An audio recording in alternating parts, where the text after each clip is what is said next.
But obviously, the system won't work if lawyers are allowed to lie to courts. And the system sort of relies on lawyers being honest and presenting a case as best they can, providing the benefit of the law for whoever their client is. But the lawyer, him or herself, has to act within those boundaries. Hello and welcome to See You in Court, the podcast that informs you about the Georgia civil justice system, what it means to you, and how it protects individual rights. This podcast is a collaboration between the Georgia Civil Justice Foundation and the Georgia Institute of Technology. Your hosts are Robin Fraser Clark and Lester Tate, who are both past presidents of the State Bar of Georgia and currently serve on the board of directors of the Georgia Civil Justice Foundation. And now this episode of See You in Court. Good morning, friends and lovers of the law, and welcome to See You in Court. I am Robin Fraser Clark, and as usual, with us here today is my brilliant co-host, Lester Tate. Good morning, Lester. That's sort of a non sequitur, brilliant and Lester Tate. I don't think those go in the same sentence together. It was the first word that popped into my mind when I said Lester Tate. He's brilliant. Yeah, right. I think you would be the only person that might say that now that my mother is deceased. So, but it's great to be here this morning. And a little known fact about me: I'm a pluviophile. Nobody knows what that means, but it means I love rain. And so this morning, as the remnants of Fred roll through Cartersville, Georgia, to sit here and do a podcast and have the rain gently beating outside, is kind of a nice morning. Well, I like rain too, but I don't like to drive through it. I see that you are in your home office, I think. Is that right? I am. And I drove to my downtown office in just unbelievable rain and praying that I would get here and not flood out. And our guest, Paula, went to her office, which is across the street from my office. So we're thankful she made it as well.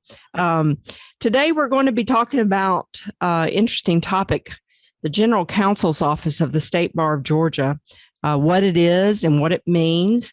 And to help us understand that, we're thrilled to have with us here today the General Counsel of the State Bar of Georgia, Paula Frederick. And it's Paula J. Frederick. Sometimes she goes by PJ. To friends, I guess, is what my mother would call me.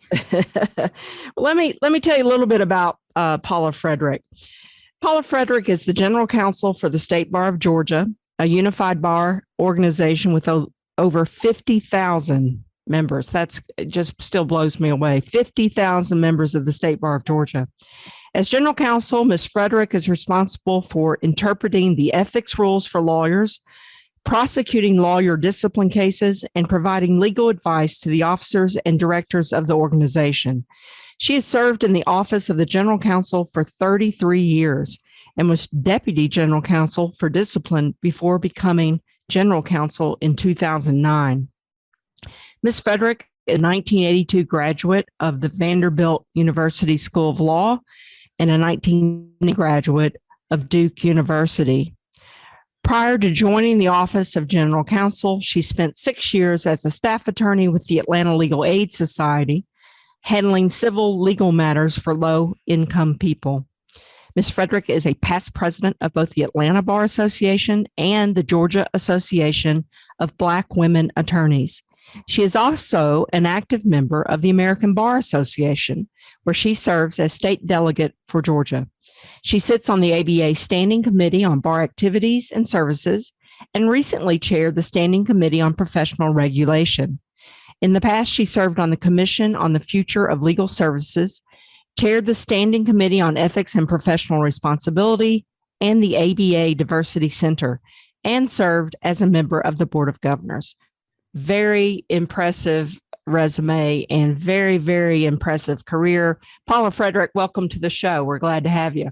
Thanks so much. I'm happy to be here. And I'm going to note, I am now on the podcast with two, not one, but two Vanderbilt graduates, which puts this country lawyer on the low end of the IQ test here. Well, and then Paula also went to Duke, but we're going to forgive her of that. We still like her. Lester ignores the fact that we know that he's got a Georgia Tech degree, so they don't let dummies. No kidding. Yeah, no dummies go to Georgia Tech, that's for sure. Well, Paula, welcome. Our listeners would probably realize or surmise that the three of us are good friends, having Lester and I both having been presidents of the State Bar of Georgia, and fortunately got to work with you very closely during that time, and just to see your work. So I'm proud to call you my friend. You know that. Let's talk a little bit about the General Counsel's office of the State Bar of Georgia. People are probably not really that familiar with it and what it does. Can you talk to us a little bit about the structure of the General Counsel's office and some of your duties?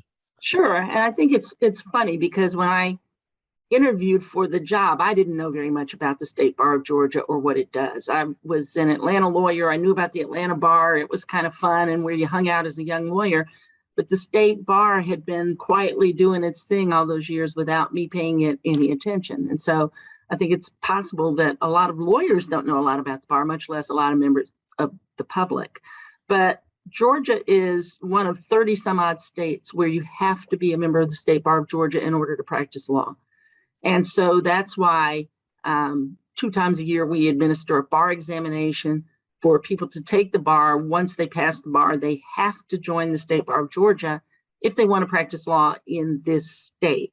So we've kind of got a captive audience of this 50-something thousand lawyers in the state, and we have grown really exponentially over the last 10 or 15 years. So all lawyers who practice in the state who aren't exempt for, for instance, for doing federal law only and not doing anything related to Georgia law, all lawyers who practice in the state are members of the State Bar of Georgia. They pay dues, and we are not a state agency. Another thing that a lot of people believe is that we are part of the state of Georgia and get money, taxpayer money. No, all the money that the State Bar of Georgia spends is from dues that its members pay. And so the 50-something thousand members each pay $250 a year in order to practice law in the state. And we fund all the operations of the bar out of that money and don't get any taxpayer money at all. But among the things that we do, I think that the most important thing that we do is that the Supreme Court created the bar to regulate the profession, to regulate lawyers.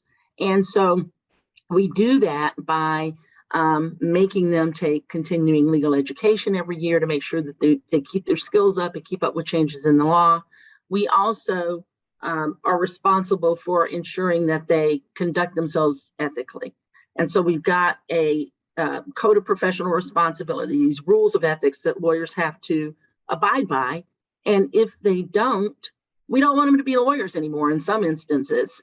So my office investigates claims that lawyers have done something unethical and ultimately prosecutes cases against lawyers who it appears have violated those ethics rules, those rules of professional conduct. You asked me a lot of questions there, Robin. I'm not sure.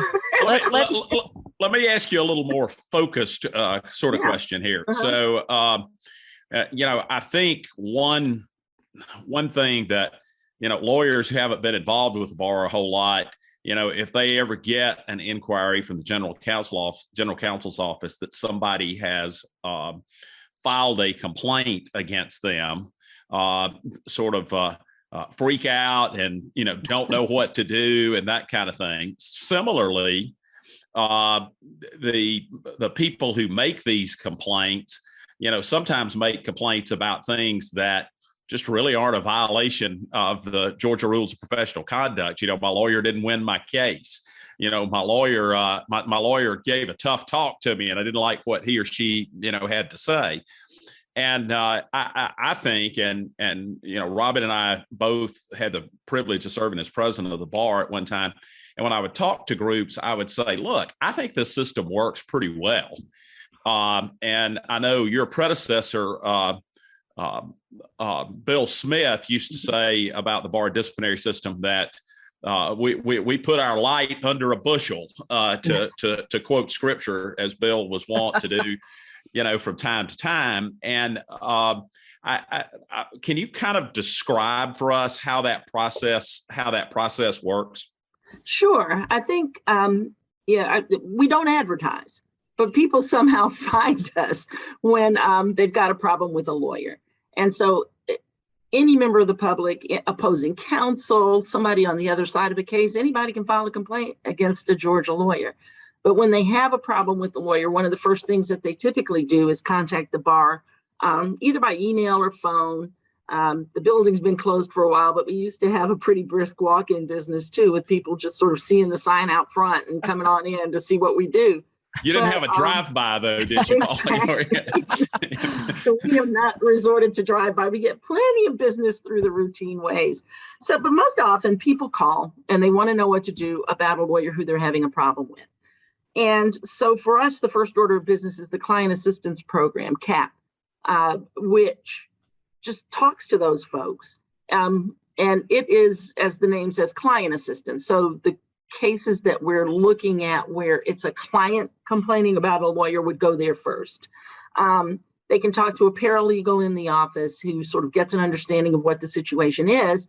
And the point of it is to try to weed out the things that you're talking about, Lester, where somebody doesn't like that their lawyer basically told them the truth about the chances of winning a case, or that a lawyer oversold a case, or, whatever it is. We can tell the client, that's not going to be something that violates the rules of professional conduct, but here's some suggestions on how to deal with it. So we spend a lot of time giving clients guidance about improving the communication between them and their lawyer, because most of the time, the problem that they're reporting is a communication problem, or they don't know what's going on with their case, something that's pretty easily resolved. But when client assistance hears from somebody with a situation that does sound like there's been a violation of the rules, something like, I got a letter saying from the insurance company saying my case settled last month, but my lawyer hasn't sent me the money. Or I haven't heard from my lawyer for 6 weeks. I went to court last week and he wasn't there. That kind of thing. Client assistance will direct the person to file a grievance against the lawyer or suggest that that's one of the options. And we've got this whole process that starts with the complaining person filing this piece of paper. And before COVID, we were a pretty paper intensive process. We've tried to adapt a little bit to not being able to, people can't get to the post office. We're being more electronic now. But there is a form that we require that somebody fill out and sign before we begin an investigation. And it literally says, please state what your lawyer has or hasn't done that causes you to make this complaint.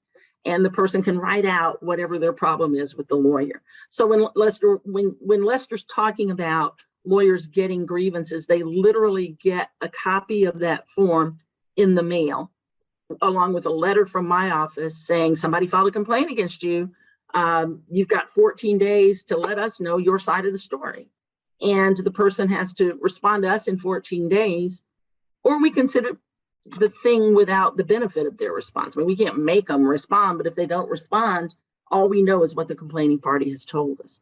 So my office has 2 lawyers and 2 paralegals and 2 investigators who make up a screening office. After the CAP process is ended, the screening office takes in the grievance, sends grievances out to lawyers asking for a response. Usually when we get the lawyer's response, we'll send it to the person who filed the complaint and say, do you have anything else you want to add after you've read what the lawyer says about what you sent us in the first place? Most often they do. They want to rebut what the lawyer has said. And then we can ask the lawyer for things that would prove or disprove what the complainant is saying about them. So if it's a money case, you're saying you didn't steal the money, send us copies of your bank records so we can take a look and see what's going on. Or send us a copy of your client file. You're saying you communicated with this person.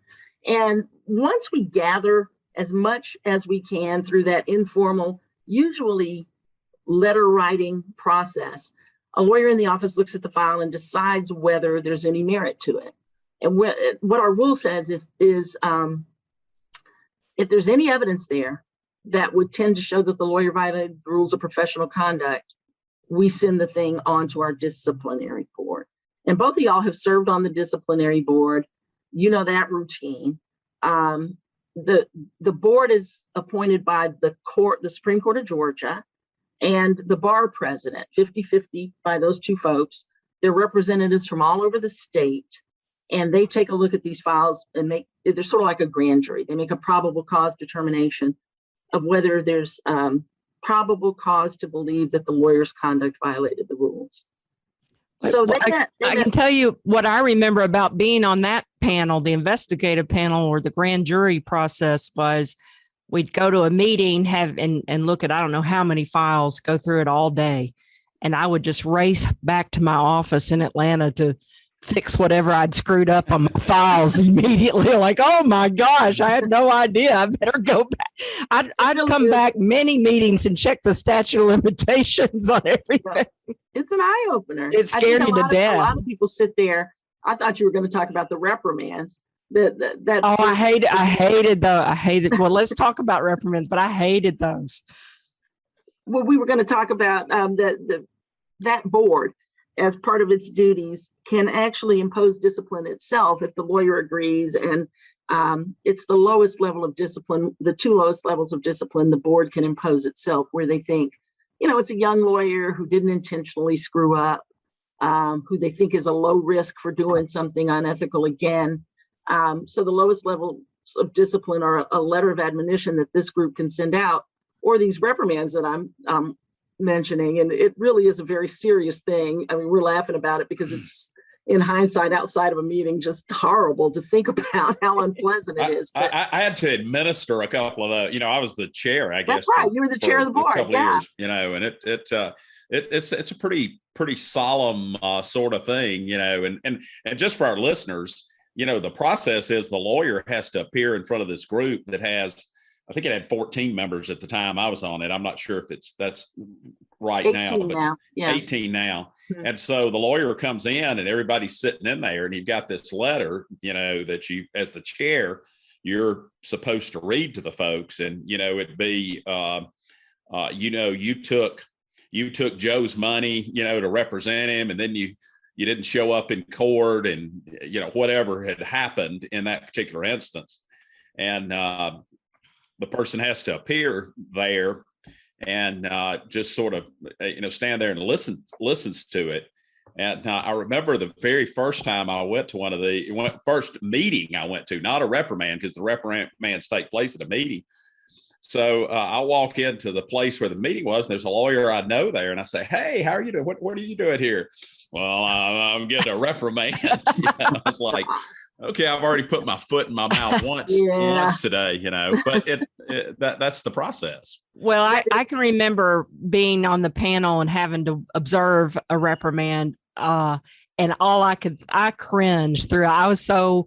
It just hurt me so much to see another lawyer have to be lambasted like that. But I cringed throughout the whole reprimand. I hated when we had reprimands. I hated that. And one of the things that's interesting to me is I hate it.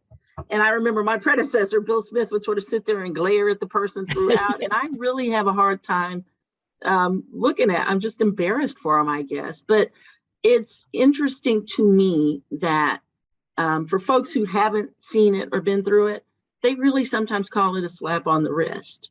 And it's not. I mean, I think it's significant. I think it's something that, if you could be there and see it, you would realize really has meaning.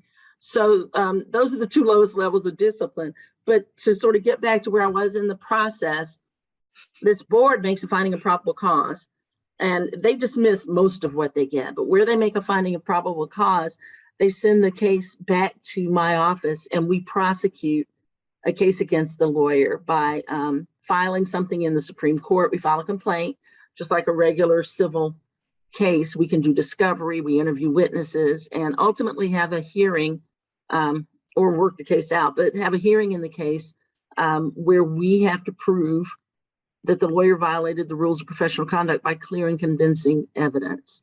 And the record in that from the hearing goes up to the Supreme Court, and the court enters an order in every disciplinary case where they either dismissing it or imposing one of the levels of discipline. And after you've got those two lowest, the letter of admonition and then the actual board reprimand, both of which are confidential, there are several levels of public discipline that include a public reprimand. You can be suspended from practice anywhere from a couple of weeks to 5 years, or you can be disbarred, obviously, if the conduct is serious enough. And the hearing that you're talking about when your office takes over after laws has been found, is that where a special master is appointed, and how does that happen? Yeah. Who appoints a special master? When we file a case in the Supreme Court, the court is an appellate court. Now they're the ones who are in charge of lawyers and the disciplinary process, but they don't want to be trial judges and sit around and hear these cases. And so what they do is appoint a lawyer with a reputation for ethical practice, a good experienced lawyer with a reputation for ethical practice, to serve as a hearing officer in the case. And that's what a special master is. We've gone to rules in the last couple of years where the court has a pool of 20 lawyers who it asked to serve.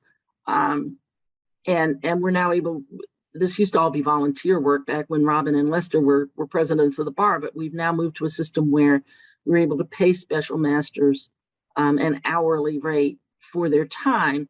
And I think the real benefit of that has been, frankly, things move a little more quickly than they did when it was volunteer work. And then we also just have the benefit of having judges who are more experienced with these rules, and it's not the first time judge every single time. So this pool has more than one case at a time. They get experience and understand sort of how these rules work. And that really has, I think, made for a more professional, just a more professional system in general, which has got to be helpful to the public. So one thing that I think is, you analogize the investigative panel of disciplinary board to sort of a grand jury, and then on the other end you've got the review panel, which is sort of like an appellate court, which are you're able to do that to other sections of the law. And one thing that I think is sort of unusual about the bar discipline system is this thing called a petition for voluntary discipline. And I'm going to let you explain what that is, but if you tried to analogize it to some other area of the law, it would be like some person coming into a superior court and saying, hey, I committed a crime, I want to plead guilty, without ever having been arrested necessarily or indicted by the grand jury or whatever else. So could you talk about that a little? Yeah, I never thought of it that way, but you're right. I guess it is a little bit unusual. And maybe it is just the threat of ultimately being caught, and that makes people want to confess before we even know about the misconduct sometimes. But a petition for voluntary discipline, any lawyer who is willing to admit that they violated the rules some kind of way is able to just let us know. They report themselves, just like Lester said. And it's everything from, usually, obviously, it's somebody who's sorry about what they did. And so I think the benefit of a petition for voluntary discipline versus just waiting to see if the bar is going to figure things out is it's a sign of good faith. It's a show that you screwed up, that you didn't mean to screw up. In my mind, it means you're unlikely to screw up again. And so people get a reduced level of discipline quite often if they have filed a petition for voluntary discipline. So our rules kind of rely on lawyers complying with the rules, other lawyers and clients telling us when somebody's broken the rules. But if you know that you've done something wrong, just to sort of admit it and say, I'm sorry, I get it, can I go on with my life or whatever, is a good way to deal with it. We see it a lot, frankly, for lawyers who are suffering from a drug or alcohol addiction and trying to deal with that. And if you're in a sort of 12-step program or a program where you're in recovery, one of the things that they want you to do is get rid of all that baggage from your past by dealing with it and moving on. And so I think it's helpful for the lawyer. Obviously, it's helpful for any client who was harmed by any of this. And a lot of our cases end up being voluntary petitions for voluntary discipline or even voluntary surrenders of license when a lawyer has done something that's going to get him or her disbarred. Like if you've been convicted of a felony, for instance, you're going to lose your license, so you may as well surrender it through a petition for voluntary discipline. So, Paula, one other thing, and you specifically mentioned sort of mental health issues there, when you're talking about drug and alcohol impairment. And there's another one, that is, we have a sort of aging population that seems to come up more and more. And I don't think, when I was on the investigative panel before I was on the Judicial Qualifications Commission, it was just a few years later. It seems like I think maybe, the average population of judges is older than lawyers, but it seems like we had more cases that involved some kind of,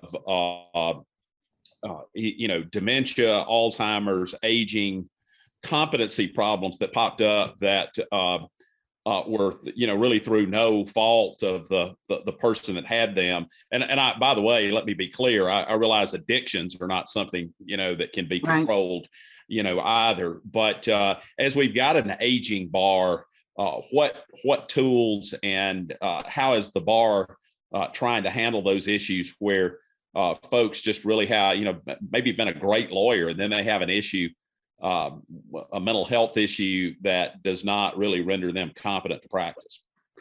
This is a work in progress, and it's one of the things that is really heartbreaking about the job that I do. I mean, you will see people who have had distinguished careers who are suffering from some sort of age-related impairment, but who don't want to stop practicing law.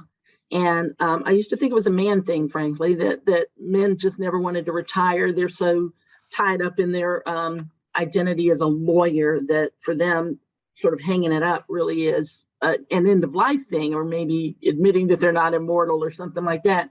But we see it equally from women now that we've got enough women of sort of my generation who are over 60 and in the practice of law. We have really wrestled with how to deal with those situations.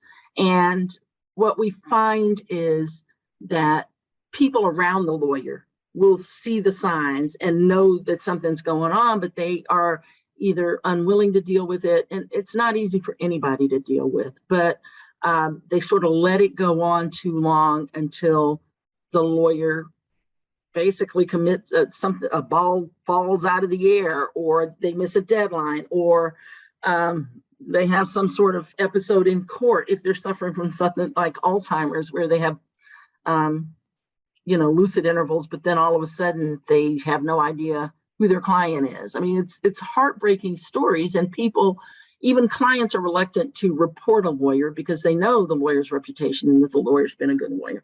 So we've tried a couple of things.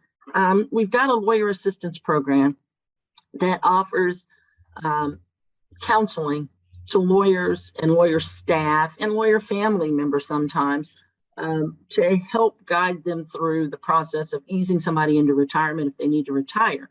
We've also got a senior lawyers committee that has pretty recently unveiled this whole succession planning document on our website that helps people both with sudden health emergencies and with succession planning. And so we've also put on our dues notice a little checkoff that says, if you're in private practice and something happens to you, please designate a successor lawyer who would take over your practice if you got hit by a MARTA bus, or you suddenly got sick and were not able to practice. And we've had a lot of lawyers go ahead and designate a successor. But those, frankly, are the easy ones. I do think the harder ones are the ones where the lawyer, him or herself, can't acknowledge that it's time to stop practicing. And it is happening more and more, Lester, as the bar ages. And we really aren't able to deal with it except through the disciplinary process for the most part. Now, we did recently come up with a retirement status. I'm not sure, I don't think it has even been approved by the court yet, but we have a rule change pending where you can call yourself retired And we're just encouraging folks to retire if there's some reason that you should, rather than just keep going until somebody makes you stop. So I want to put you on the spot for a minute, but before I put you on the spot, I want to be clear. Certainly not asking you, the disciplinary process starts out confidential because it's not a way to touch a lawyer up with bare allegations that have nothing behind them. And so I understand there's a confidentiality aspect. So I want to be clear, not asking about any specific case here. But, we've been through a pretty rough political season where there's been a lot of litigation over elections and things like that. And I think one of the things that the public may not sometimes understand is that there's a difference between a lawyer making a political statement that has unpopular sentiment or is politically incorrect, if you use a broader term. And there's some cases about that, like this in the judicial context, Republican Party of Minnesota versus White, that the U.S. Supreme Court decided on First Amendment grounds. And then there's a difference between going into court and making claims that are just verifiably false, or for which you make and then are able to produce no evidence. Can you talk about that sort of distinction a little bit there, and where the bar can go on certain issues and where they can't go on certain issues? Well, yeah, sure. And we see this a lot now with social media. Lawyers are people, and so they get to be people like everybody else. They can have their thoughts, whether we agree with them or not, it's not my business. So what we have typically said with the rules of professional conduct and the way that we govern lawyer conduct is we govern your conduct as a lawyer, and we don't govern your conduct as a regular old citizen of these United States, or somebody who's got their own opinions about politics or anything else that's going on in the public arena. And so as long as what you are doing is done in your personal capacity, none of my business. But if it is done in a professional capacity, if it is done while representing a client, or somehow has to do with your status as a lawyer, then it becomes subject to these rules of professional conduct. And it is something that the bar is going to pay attention to. So in your personal life, pretty much what you do has to be a crime for it to become something that I would be interested in. And other than that, you're entitled to your opinions, and people disagree. That's why lawyers have jobs. But if you as a lawyer, lawyers obviously are obliged to tell the truth when they go into court. But obviously, the system won't work if lawyers are allowed to lie to courts. And the system sort of relies on lawyers being honest and presenting a case as best they can, providing the benefit of the law for whoever their client is. But the lawyer, him or herself, has to act within those boundaries. And, the rules do require that lawyers not make false statements to courts. And so we will prosecute that as a violation of the rules of professional conduct, no matter what your political leanings are. None of that matters. And courts have to be able to rely on lawyers being truthful in their dealings with the court. We've got this great system of justice, but it doesn't work if you don't play by the rules. So that's where I am on that. When that happens, is it who typically reports that to the bar? How does the state bar get involved? Can judges report behavior that they find to be a lawyer just blatantly lying in front of the court? Yes, and probably those cases come to us in two different ways. Judges report things to us all the time, and quite often, as they enter an order, finding that a lawyer has either lied on purpose or withheld something, or not shown up in court, whatever it is, if it has to deal with the judge, typically the judge is going to let us know about it by sending a copy of an order that they enter to the bar and asking us to investigate. And so they'll hold a lawyer in contempt, or they'll find that there was no merit to something, or they'll find that the lawyer misrepresented something. And as they make that finding, they say, and send a copy of this order to the bar for investigation. And we look into it that way. The other place, Robin, that you probably would naturally realize is the source of some of these complaints is the other side. Whoever it is on the other side can file a grievance as well. And sometimes they do. I think a lot of times lawyers are reluctant to file grievances against opposing counsel. And I can understand that. But, we're a self-governing profession. We've got an obligation to protect the public. And we encourage lawyers, if they know about a violation of the rules by another lawyer, to let us know so we can investigate, just to protect the public. Let me ask you about that for a moment, because there's sort of a euphemism amongst lawyers, particularly lawyers that work in the bar area, called a rat rule. and the rat rule means that if you know of another lawyer that has violated the professional canons, professional ethics, you are duty bound to report them, or something can happen to you. And I have seen various incarnations of the so-called rat rule. And again, I use that euphemistically because I do think we have a role to play in upholding the profession. But for example, I think under Georgia law, or Georgia's rules of professional conduct, it requires you to report to an appropriate authority. So you may tell the judge about it. If it's a big law firm, you may call the managing partner about it. And if you don't do that, then you're subject to maybe a public reprimand, or it's a very low level of discipline. In contrast, I've had some cases coming out of like Illinois. And in Illinois, the so-called rat rule is you have to report this person that you think violated the rules of professional conduct to the disciplinary authority who can disbar them. And if you do not, we can disbar you. And so I've actually had cases where in Georgia, if I were consulted about it, I'd say, well, you've got an obligation to tell somebody in authority. But, in Illinois, it seems like it would create just an abundance of bar complaints with people trying to cover their own rear end, although they're probably, some of our listeners think, well, yeah, if a lawyer knows something's going wrong, they ought to report it. What do you think the right balance is on that? Well, the Georgia rule actually doesn't carry any disciplinary penalty. And we deliberately talked about it within the committee that was looking at our rules are based on the American Bar Association's model rules of professional conduct, as are Illinois. But in the model rules, it's just as Lester said, you violate the rules if you don't tell of a violation on the part of another lawyer.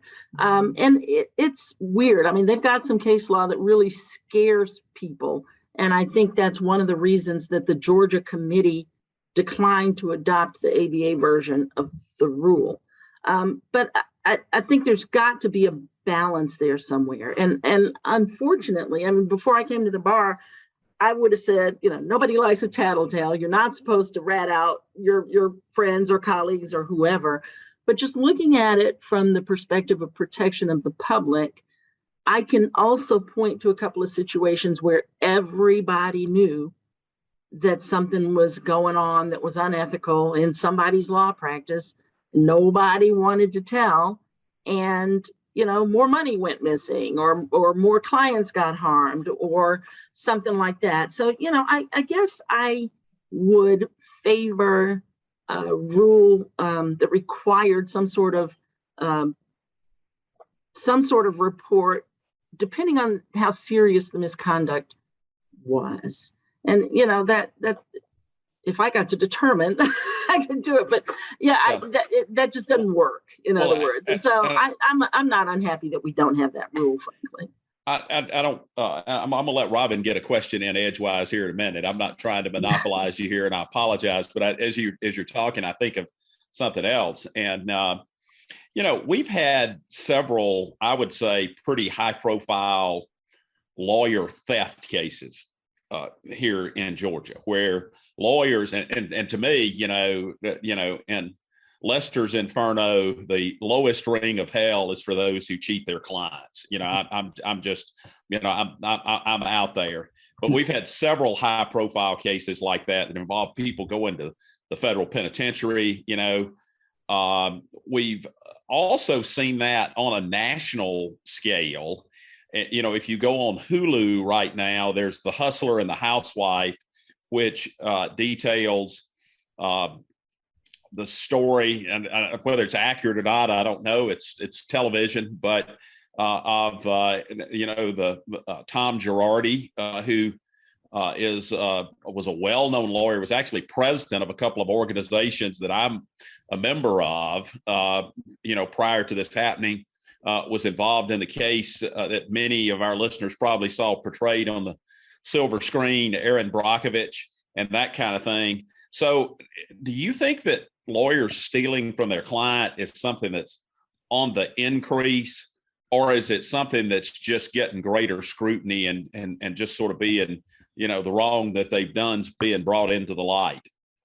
I hope it's not on the increase, and I don't have any reason to believe that it is.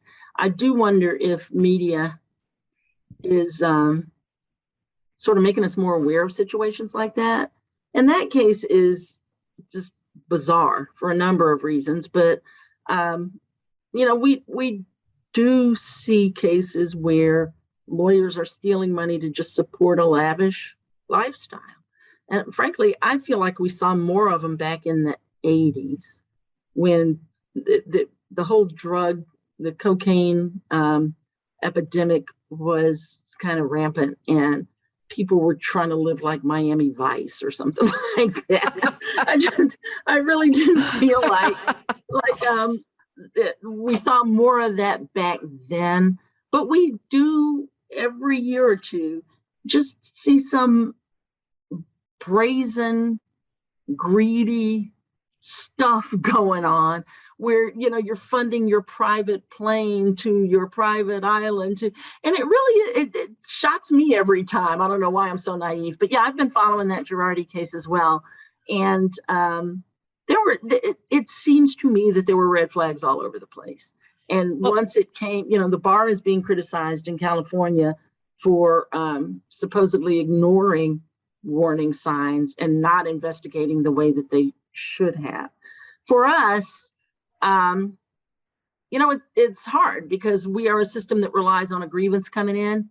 And what he was doing apparently is borrowing from Peter to pay Paul. And so if he had a client pressing him about money, he'd take somebody else's money and shut them up and hope, try to settle something before that person realized that their money was overdue. And so it is possible to juggle that way and not get caught for some period of time, because I think we rely on a check bouncing.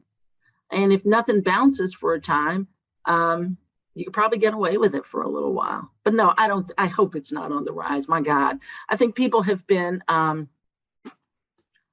lawyers have been hit by COVID as badly as everybody else. And so there are lawyers who are really struggling.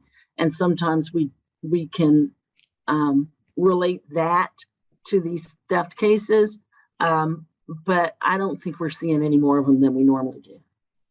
I also wonder, Paula, whether we talk about social media and online presence.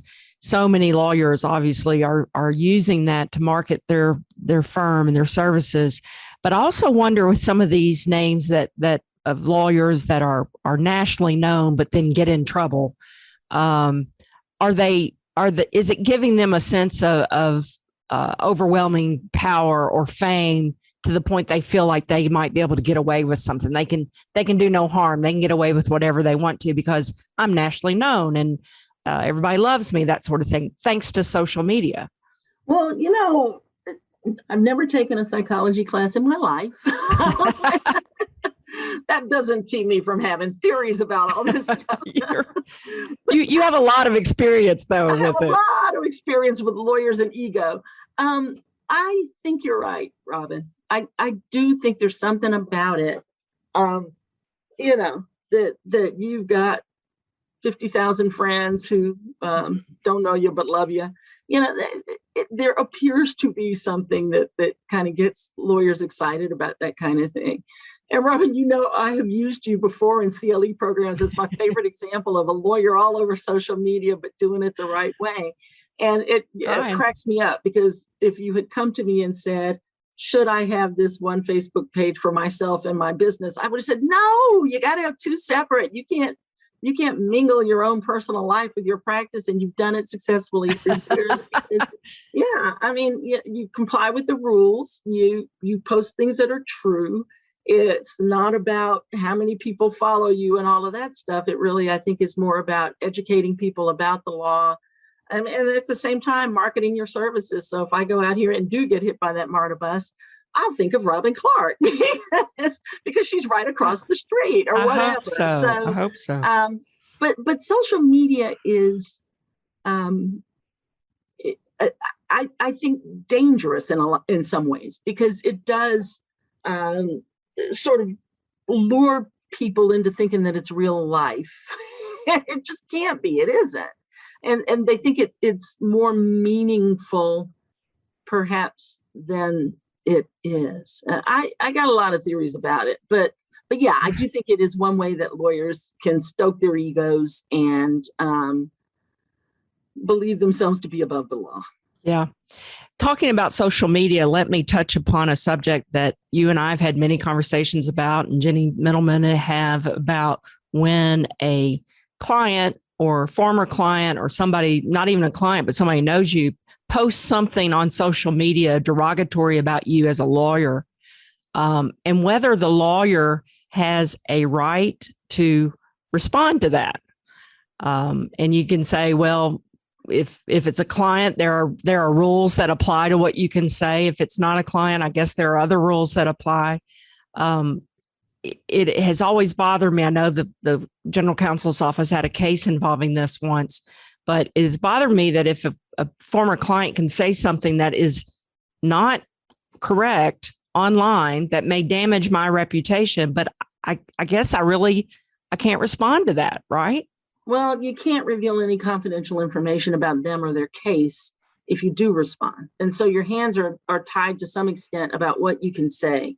But we're actually seeing less of that, I would say, in the last year or two than in the previous 5 or 10 years. And we did have a bunch of cases. There's only one public case, but we get cases all the time about lawyers responding to negative criticism and saying stuff that is confidential in their response. And so people have kind of learned to deal with that by these really generic responses that I think are nonetheless effective, saying things like, you know, I disagree with this assessment of how I handled your case, but the rules of professional conduct require me to keep your secrets, so I can't really fully respond. And then sort of trying to take it offline, because it's never really a good idea to fight with somebody in public. And so if you please call me and we can talk about this some more. And, you know, you come across as dignified, you come across as ethical, you're not going to sling mud with them on Facebook or whatever. And I think people respect that. So, and the public is becoming more accustomed to reading these reviews and taking them with a grain of salt. So hopefully it's not creating problems with lawyers. I've read somewhere that if there isn't anything remotely negative in the reviews that people are getting, they're going to think that they're all manufactured reviews anyway, that you paid for them or something. Yeah. Well, I have a instance on my Google My Business, which I've learned what that is now, where a fake person put a fake review on my Google My Business thing. And then all of a sudden a company from Boca Raton, Florida calls me, says, hey, we see a negative review, but if you pay us $1,000, we'll get it taken off. And they put the negative review there. Exactly. And I've accused them of doing that and filed a Better Business Bureau complaint against them. And then you call Google My Business and they won't remove it. So really? there is a cottage industry of putting false reviews on professionals' websites and then getting blackmailed by a company that put it there to get it taken off. And that Lester, that may be our next class action. Let's be thinking about how we can make that work. Okay. I think I'm gung ho for that. I'm fired up about it still. Even talking about it makes me mad. I think the only thing I'm worried about is if your business is so bad, you have to go out there and plant fake reviews to get hired. How much money are we going to get back out of that thing? At the end of the day, There's that. I'll tell you something else funny that I just thought of as we were talking about what gets lawyers in trouble. I practiced law with a wonderful, wonderful human being for a while, Larry Jewett. You may remember Larry, Paula, but he's retired now. But his view of ethics was, and he said this many times, don't lie, cheat, or steal, and everything else is a knife fight. That was kind of his standard that he went by. Well, I kind of relate it to the 10 Commandments, lying, stealing, cheating, but I do think as much as anything, it's greed that gets folks into trouble. Or the greatest commandment, do unto others as you would have them do unto you. If you go to seek, even with things like confidentiality, if you go to seek guidance from a professional, and the professional's out there talking about it, that's not something you'd want. So why would you do it? For somebody else. My other mentor, Steve Cotter, when I was a very young lawyer, that we got together this is in the early 90s, and he said, we're going to practice law by the golden rule. And that's the way, if you conduct yourself that way, then you really are not going to have any problems, I think. Absolutely. Good advice. Yeah. Well, let's talk a little bit, Paula, about the mandatory bar versus a voluntary bar. We know, because you've told us, that the Georgia State Bar is mandatory. If you want to practice law in the state of Georgia, you must be a member. And that includes judges as well. They have to be a member of the state bar. Mm-hmm. But there are other states that is not true, right? They don't have to be a member of a state bar. And I don't know which states are which or what's in the majority. Do you have an opinion on what works better, and tell us a little bit about that? Why? Yeah, there actually are a bunch of lawsuits right now over whether lawyers ought to be required to be members of a mandatory bar organization. And I think the Texas one and the Louisiana ones maybe got resolved, but there's one in Oregon. California recently deunified its bar. It had been mandatory like Georgia, and it voluntarily split itself into a mandatory bar and a voluntary bar. And so there are lots of jurisdictions that do it differently from how we do it in Georgia, but the majority of states are mandatory bar states right now. But in the places where there are lawsuits pending, the lawsuits are about some of the things that the mandatory bar does that members disagree with. And, unfortunately, from my perspective, a lot of those things are the fun things, the things that I think make me proudest to be a lawyer, like the bar's focus on helping poor people and being sure that they get adequate legal services. The bar focuses now on diversity efforts and making sure that diverse people have the opportunity to become lawyers, and then that they have good success as lawyers. But there are people who don't agree. It goes back to what Lester was asking me about with politics, some of it, but some of it's just personal opinion about if you're going to force me to pay $255 a year to belong to this organization, I don't want my money spent on these things that I don't agree with. So we've never taken political positions. I mean, obviously we can't support candidates for judge or something like that as an organization, but we have engaged in activity like things designed to promote diversity, things designed to promote access to justice for poor people that some people don't think are appropriate for a mandatory organization. And that's what the lawsuits are about. It's in places where the bar is deunified, the Supreme Court of the state or the legislature or somebody sets up this separate entity to regulate lawyers. And I think that one of the funny things about it, from my perspective, is in every single one of those jurisdictions, it costs more for the regulatory thing than it does for us, the $255 that we pay for the state bar of Georgia. So ironically, I think if we are deunified, it's going to cost lawyers more to fund the regulatory system just on its own than it's costing them right now. So if it's about money, that's not a good reason. But it's also apparently about the current wave of lawsuits is about freedom of association, that people just don't want to be associated with an organization that does some of the things that these mandatory bar organizations are doing. And that's a harder claim to deal with, to me, because it isn't about the money. It's about the fact that we want to say the State Bar of Georgia supports indigent legal services. And if you're a member, you're going to be lumped into that category, whether you want to be or not. So, I've never experienced a system other than the one that we've got here in Georgia. I do think it works well. I do think it's got more bang for the buck than anything you're going to set up otherwise. And I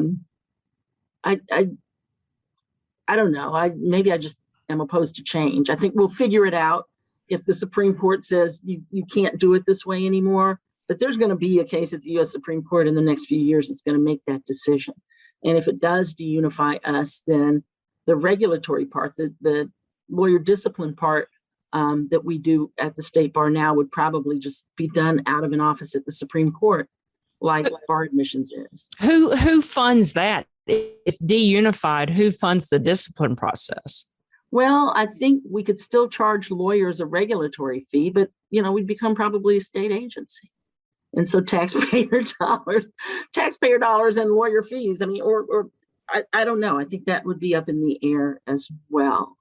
So it's, it would be a shame in many ways to me because of all the good that the State Bar of Georgia does. But we all know too.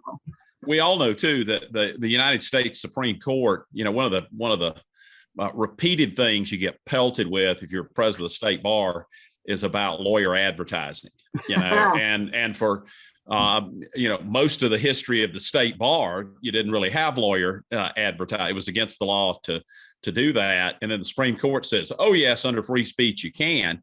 And so there's not anything that the bar, can do about that. But I want to zero in on one of your other roles that Robin alluded to earlier, because I actually think, Paula, that you are in one of the most unique positions of anybody that I know, any place in the United States, to sort of observe the difference between mandatory bars and voluntary bars. Because in addition to being the general counsel for a mandatory bar, as Robin said in your introduction, you've just completed a term as a state delegate with the American Bar Association, which for our listeners is a voluntary bar. Melvin Belli got kicked out of the ABA one time, and some folks thought that he couldn't practice law anymore, but it was tantamount to being kicked out of the Book of the Month Club. It has no licensure, involved with it. That's right. But you're very active in that. And of course, I've been privileged to serve with you in the ABA House of Delegates, but I don't know of any other Georgian except with the possibility of Linda Klein, and that's only a possibility. And she was president of the ABA that's been more involved in that. So the ABA is able to take positions on contested political issues. They rate the qualifications of judges on merit, I think, not on their politics, but they take all manner of policy positions. And these resolutions that we vote on in the ABA House, urge state and local governments and courts to increase diversity, defeat tort reform, all manner of stuff. Yeah. All those resolutions, as you know, are usually worked out, and they all usually pass. And when you and I were in the House of Delegates last week, we had one that did not pass. I don't know if you recall that. I can't remember which one it was, but I do recall. A group got together. I don't know who started this, but they had a resolution that in order to that they wanted the Department of Agriculture, the United States Department of Agriculture, to put in livestock management principles that would discourage certain risky livestock practices in relation to giving disaster loans or disaster payments to people's livestock that got destroyed. And I think it's the first time I've ever seen the ABA House vote down, that it was just too far outside the practice of law, unless you're, the only lawyer I know that it would affect is Roy Barnes, who has a cow farm in my ancestral county of Cedartown, Polk County, but with the voluntary bar associations where you don't have the strictures that you have with the mandatory bar, do you really think everybody's entitled to our opinion as lawyers on issues as far-fetched as livestock and global warming and that kind of thing? Absolutely not. I mean, I think lawyers are good, smart people, but we don't know anything about livestock management. And I'm with you. It was one of those where it's like, well, if we were even talking about drafting laws or, something that you could latch onto and say, okay, this is the lawyer role in all of this. But it really was kind of, it sounded to me at least like a judgment about who ought to get relief money and who ought not get relief money. And the House just said, no, this is none of our business. We need to leave it alone. And it was kind of a surprise. There was only one speaker against it, but she made a great argument pointing out that this just isn't something that our expertise is needed in. And I think for most of the stuff, it's funny because the American Bar Association, I think, is going to start letting more questionably relevant resolutions come before the House and let the House decide whether it's relevant or not, like it did in that instance. I mean, a lot of times things get weeded out before they even get to the floor by people who say, that's not relevant, we're not going to bring it up. But let the group decide whether it's relevant. Do you think? Don't you think? I'm going to ask a leading question here. Robin can object. But don't you think that dilutes the voice of the profession? When I think about, we have ABA approved law schools. That means something. That brand means something. The American Dental Association, approves certain toothpaste, I think, and when the American Medical Association gives guidance, you feel like it's professional guidance that's coming from a body of professionals. And so, we're talking about, how to keep your cows and pigs alive. I think it dilutes our voice. Yeah, it does. And it's something that people can point at when they say that we're an overly political, organization. I think the ABA gets a rap sometimes for being left-leaning and dealing with issues that are none of its business. And that certainly is one instance. And of course, I mean, I think anytime you say too much, you have diluted the value of what you say where you really need to be talking. And that's probably the problem there. But it was kind of fun. And just to give our listeners the stark difference between that sort of resolution with the American Bar Association, a voluntary bar association, versus things that the State Bar of Georgia votes on through their representatives. The State Bar always has a vote that it's germane, number one, germane to the practice of law. And then two, whether we should support it. And things like you're talking about that we do support are equal justice initiatives, or the resource center that represents folks on death row. Those sort of kind of absolutely germane to the practice of law, having nothing to do with livestock or pit bulls. Once I remember American Bar Association had a resolution about discriminating against dog breeds and specifically pit bulls. I'm like, I'm out of here. I can't do that. Yeah, there've been some strange ones through the years. I will admit that. Anyway, but no, I think that is one of the luxuries, I guess, of being a voluntary bar is that they can attempt to take on whatever they want, and they may run members off in droves with it. And I think that's the danger, Lester. So one of the things that we do, we don't fly completely blind. Robin always sends a little checklist of things to talk about, and I usually ignore it and go off on a tangent. And she's kind enough not to call me out on it, as I've done several times today. But I'll get back on track a little bit. We talked a little bit about solicitation, and we're really more about advertising than about solicitation. But when I think about solicitation, I think about that scene in The Verdict where the guy, Paul Newman, who plays the lawyer, shows up at the funeral home and tells the widow, "I'm so sorry. The guy's killed in an industrial accident. I'm so sorry for your loss. Here's my card if I could ever be of assistance," sort of thing. And they throw him out of the funeral home. Tell us what solicitation is, what the rules are that govern that. Robin's listed one of her pet peeves. I'm interested to hear her follow up with her experience on that too. So yeah, that solicitation really is just a lawyer through some sort of in-person communication asking somebody to hire them, and it can be by live telephone contact or in-person contact. And we prohibit it. The rules say you can't ask for business from a client that way. It's okay to talk to other lawyers like that or somebody who's a former client. But when you're out trying to get business, you can't solicit it through in-person communication. And we have seen situations like that one in The Verdict. We had after the value jet crash down in Florida many, many years ago, there was a lawyer supposedly hiding in the bathroom on the big Trailways bus that was taking family members down to the crash scene.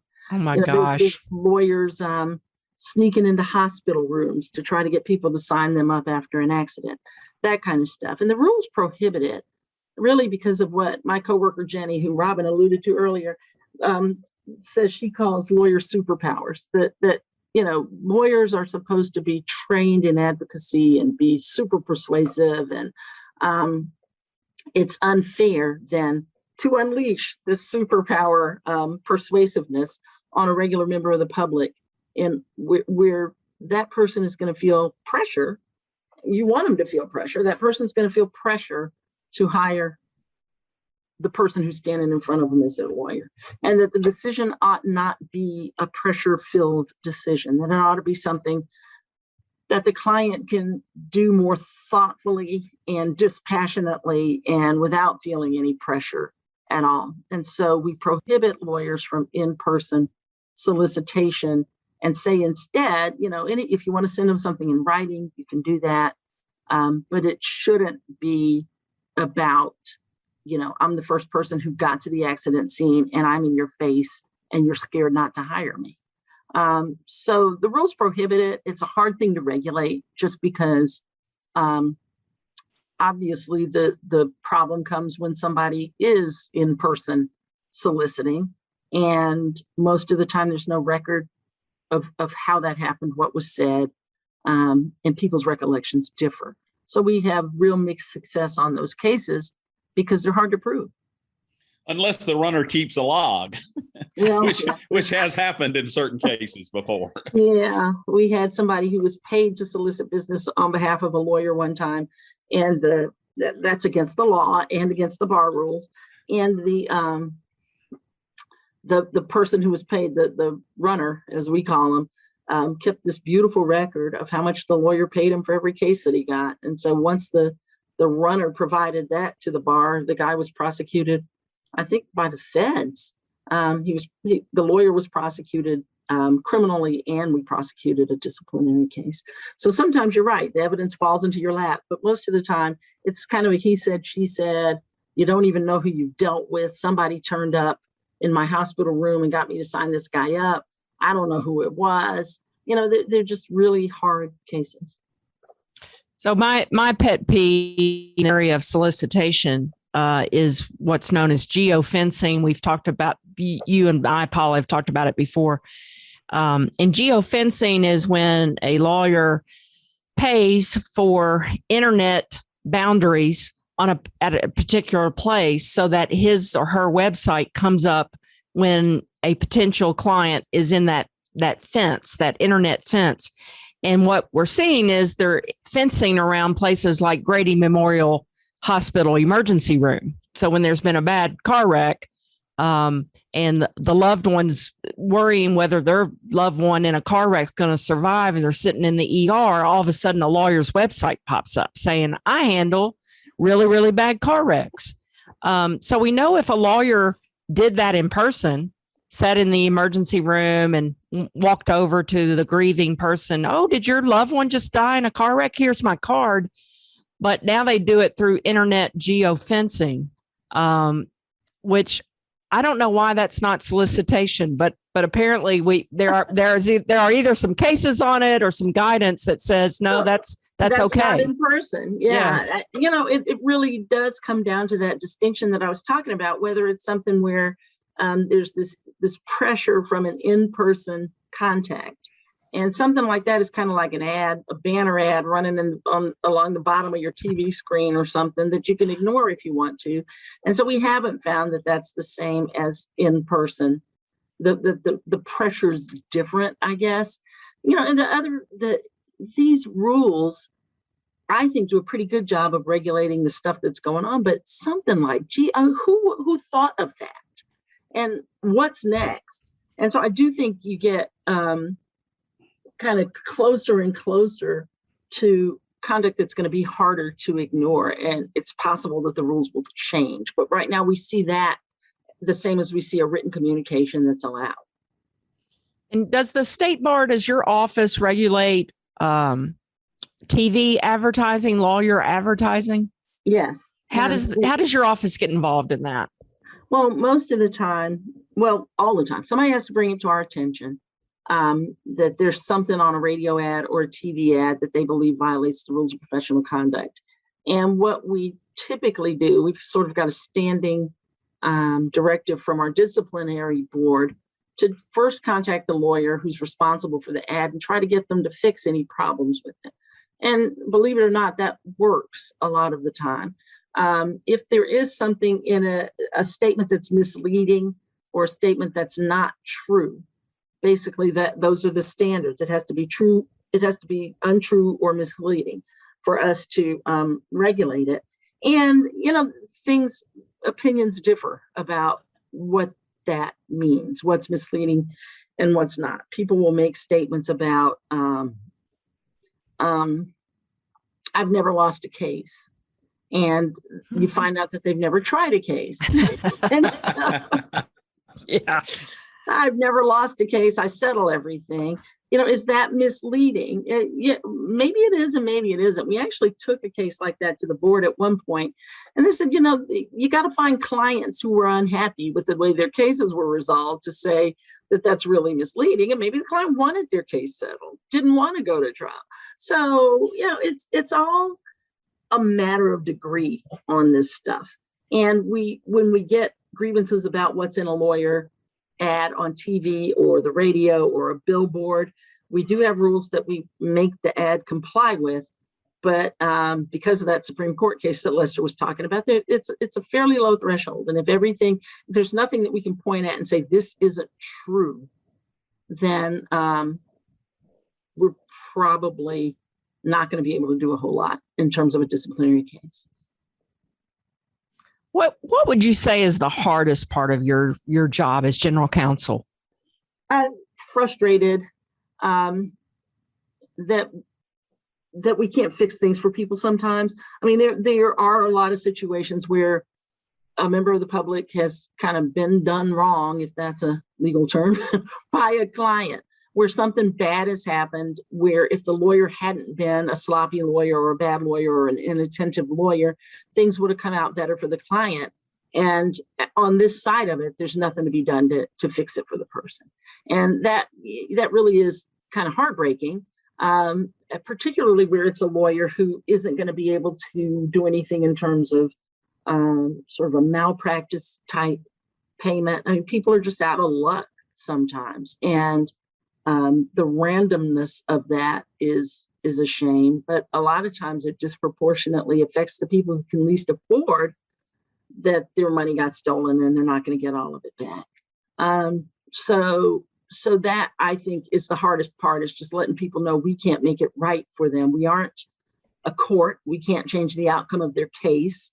We can't give them back all their money, although we've got a client security fund that can reimburse sometimes some money that people have lost from a lawyer's dishonest conduct. If it was $300,000, we can't give you back all of it.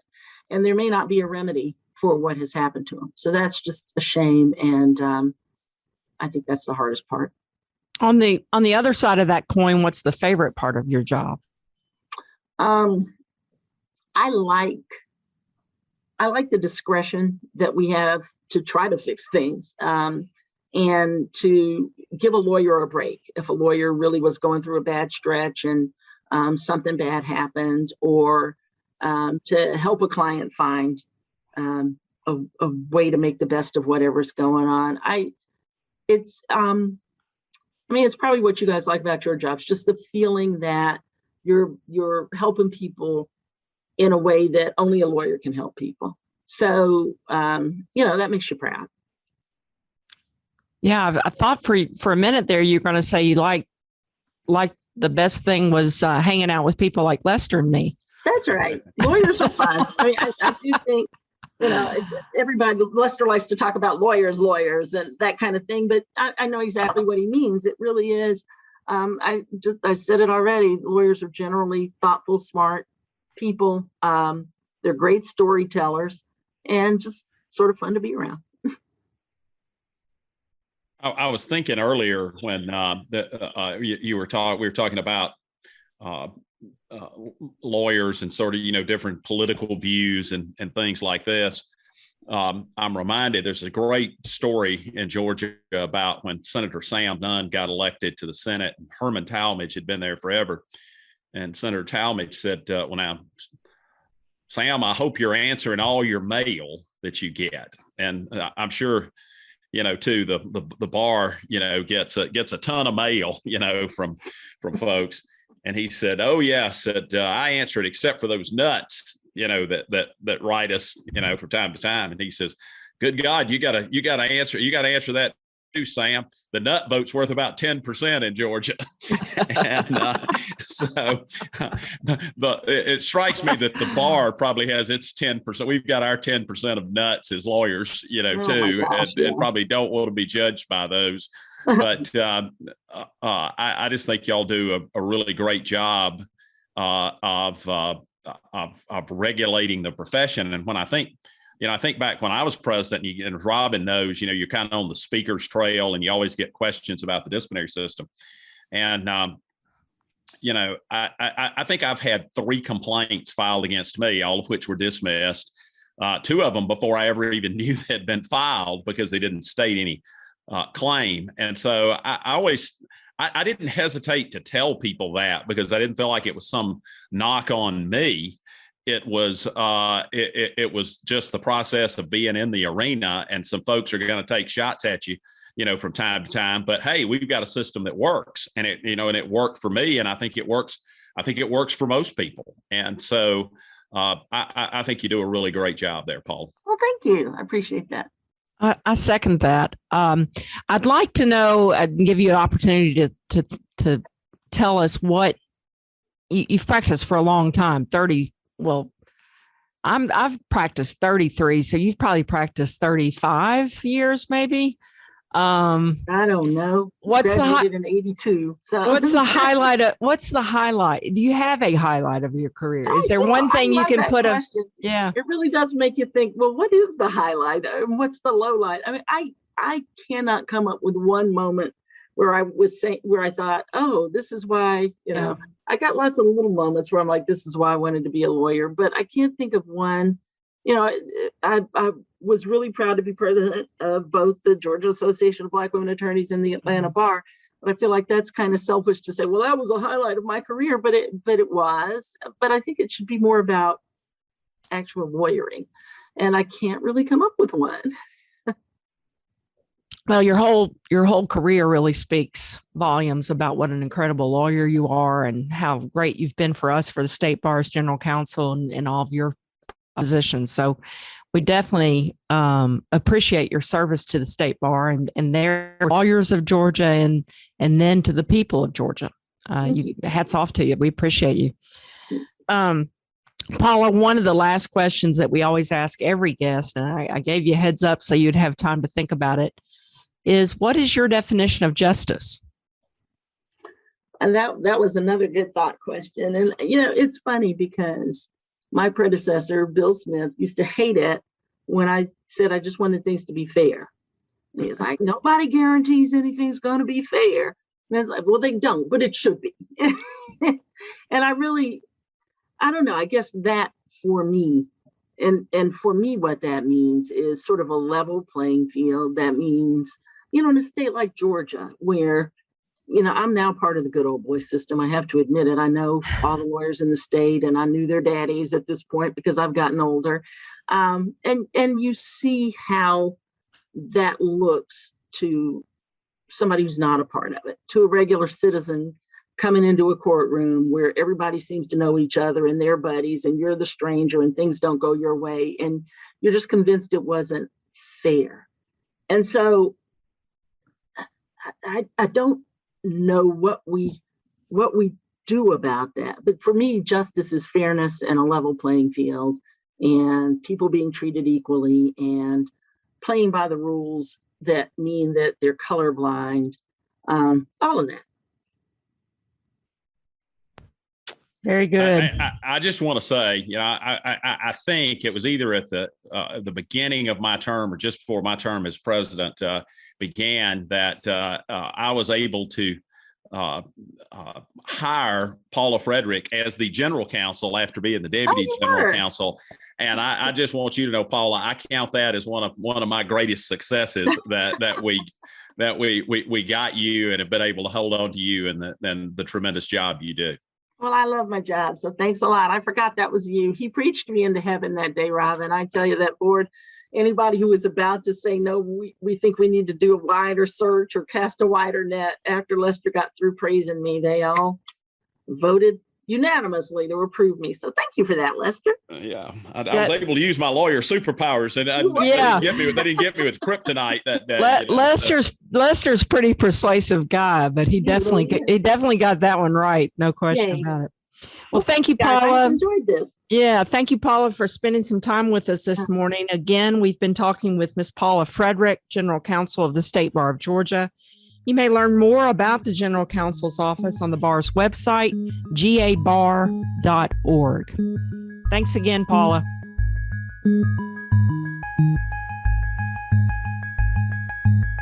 Lester, do you have something to share with our listeners in the area of the law that's really, really interesting this week?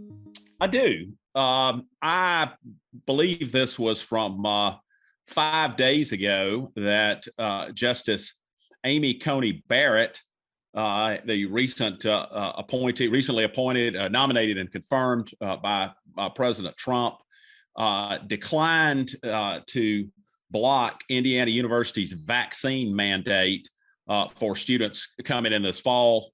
There was a lower court opinion from the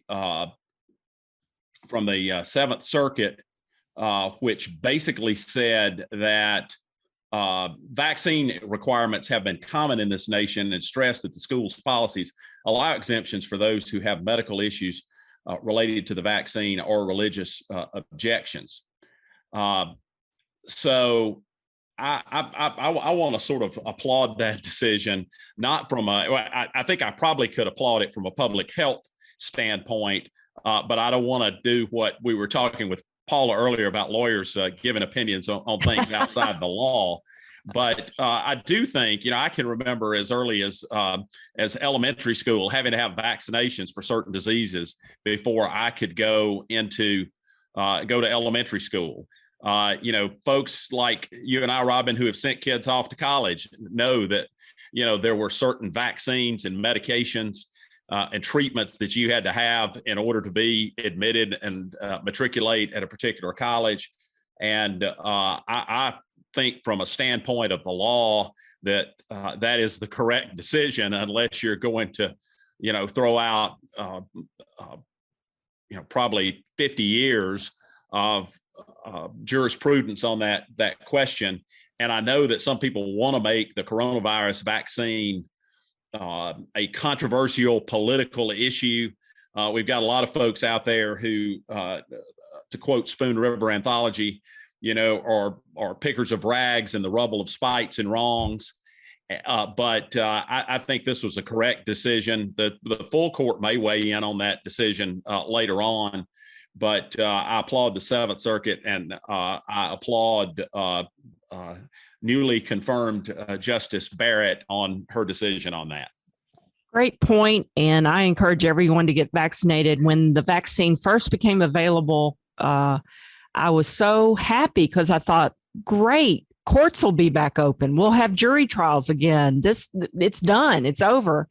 Yet here we are in August, and we're really, some courts are open, but just barely. I haven't had a jury trial yet since 2019 before COVID. I've got a jury trial set for October 11 in Cobb County. Looking forward to that. Nothing derails that. But if everybody would get vaccinated, we could get back to trying jury trials.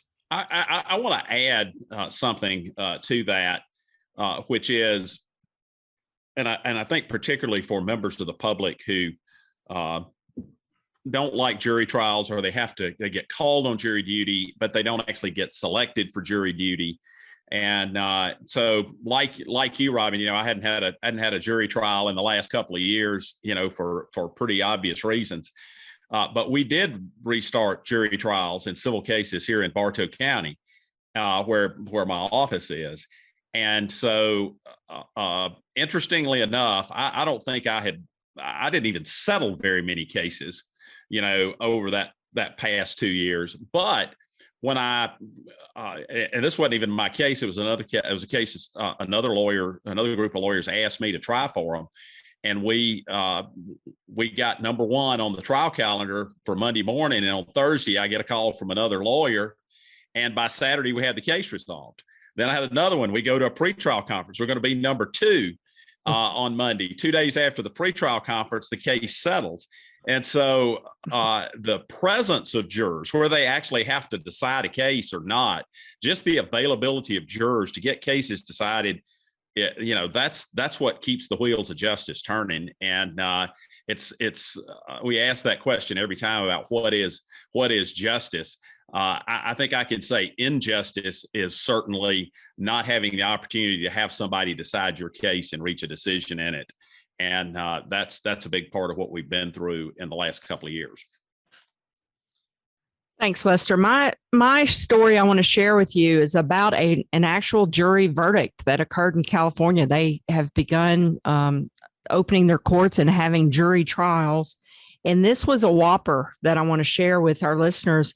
It was a $15 million verdict in a landmark case over frozen embryos that were destroyed accidentally because of a malfunction in the tank that would freeze the embryos.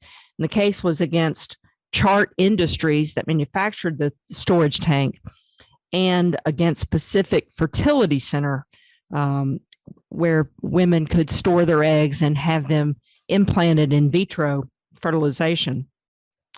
And this was one of the first times this has ever happened in a jury verdict. And there were only 5 plaintiffs. Now, thousands of eggs were destroyed in this situation where the tanks malfunctioned. So out of the thousands of potential plaintiffs that have cases and are bringing cases, they selected 5 plaintiffs whose eggs were destroyed. And so 5 plaintiffs got $15 million, and behind that $15 million verdict are thousands more to come.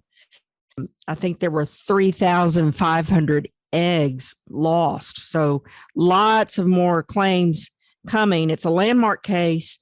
And it's interesting to me because I have a frozen embryo accidentally destroyed case now. So this is very interesting to me that in the wild, wild west of in vitro fertilization and fertility clinics, a jury, which, by the way, there is no regulation on frozen embryos, no federal regulation, no oversight over them. It's the wild, wild west until a jury gets involved.